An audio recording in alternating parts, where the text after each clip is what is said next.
Mais sobre essa mudança no Senado, com o olhar do governo e também com o olhar da oposição. Tem um grande debate aqui no CNN Newsroom, trazendo para você também um pouco das ponderações feitas no momento lá em Brasília. E vamos conversar mais com Théo Cury.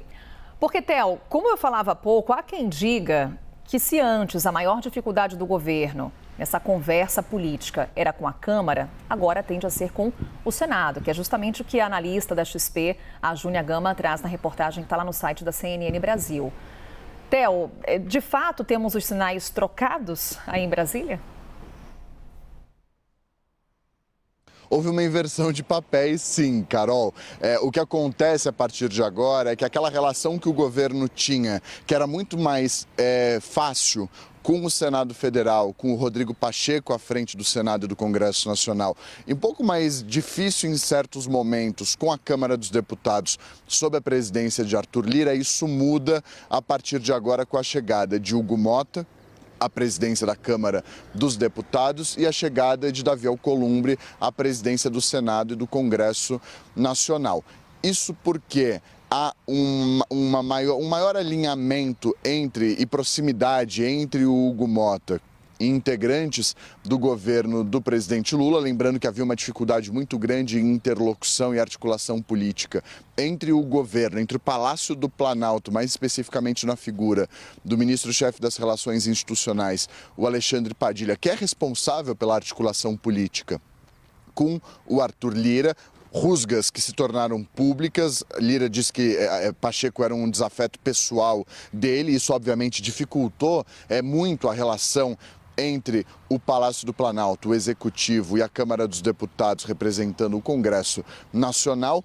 E a diferença agora é uma proximidade maior entre o Padilha e o Hugo Motta, são pessoas próximas. O Hugo Motta também se dá muito bem com o ministro da Fazenda, Fernando Haddad.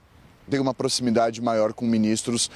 do governo do presidente Lula e teve esse apoio do governo do presidente Lula desde o começo, se reuniu inúmeras vezes com o presidente Lula, o Hugo Motta. Com relação a Rodrigo Pacheco e o Davi Alcolumbre, aí sim há uma mudança, há uma percepção de que o governo terá mais dificuldade com o Senado Federal. O Davi Alcolumbre, ele tem uma articulação política muito grande, é um poderoso político e influente político de Brasília, tem boas relações, por exemplo, com o Supremo Tribunal Federal, com o Tribunal de Contas da União, inclusive com integrantes do governo do presidente Lula, tem 2 ministros representados de indicação do próprio Davi Alcolumbre aqui na esplanada dos ministérios onde a gente está nesse momento, mas há uma percepção de que haverá mais dificuldade do governo com relação a pautas que tramitam no Senado Federal. Um ponto que historicamente acompanha Davi Alcolumbre, e isso acompanhou ele na primeira temporada dele como presidente do Senado e do Congresso Nacional, é com relação à execução e à indicação de repasses de emendas parlamentares. Principalmente naquela época havia o orçamento secreto, que foi depois declarado inconstitucional em dezembro de 2022 pelo Supremo Tribunal Federal por conta da falta de transparência, de critérios técnicos, de rastreabilidade. Houve uma mudança com relação a isso, a chegada das emendas PIX, que vem ao longo desse período também sendo repassadas a municípios, abastecendo municípios também sem rastreabilidade, também sem nenhum tipo de transparência e critério técnico nas cidades para onde esse dinheiro é enviado. E a percepção é de que o governo pode ser retaliado com relação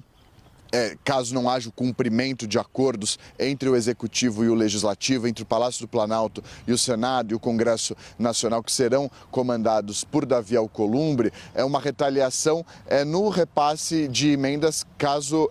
de fato não haja acordos. Então, essa é uma percepção que se tem com relação à relação que o governo vai ter entre o Palácio do Planalto e o Congresso Nacional, com o Senado à frente, o Senado sob o comando do Davi Alcolumbre. Lembrando que Davi Alcolumbre, quando foi contrariado com relação a quem seria o preferido dele, por exemplo, para ser indicado ao Supremo Tribunal Federal, ainda durante o governo de Jair Bolsonaro, travou por 4 meses na Comissão de Constituição e Justiça que ele presidia a pauta o início da votação da indicação do André Mendonça, que hoje é ministro do Supremo Tribunal Federal, havia sido indicado pelo presidente Jair Bolsonaro ainda em 2021 e ficou 4 meses aguardando por conta de uma não aceitação do nome por parte do Davi Alcolumbre. Esse pode ser o tamanho do problema que o governo pode enfrentar mais adiante, a depender de como forem essas conversas, como forem essas articulações, negociações e o cumprimento dos acordos feitos.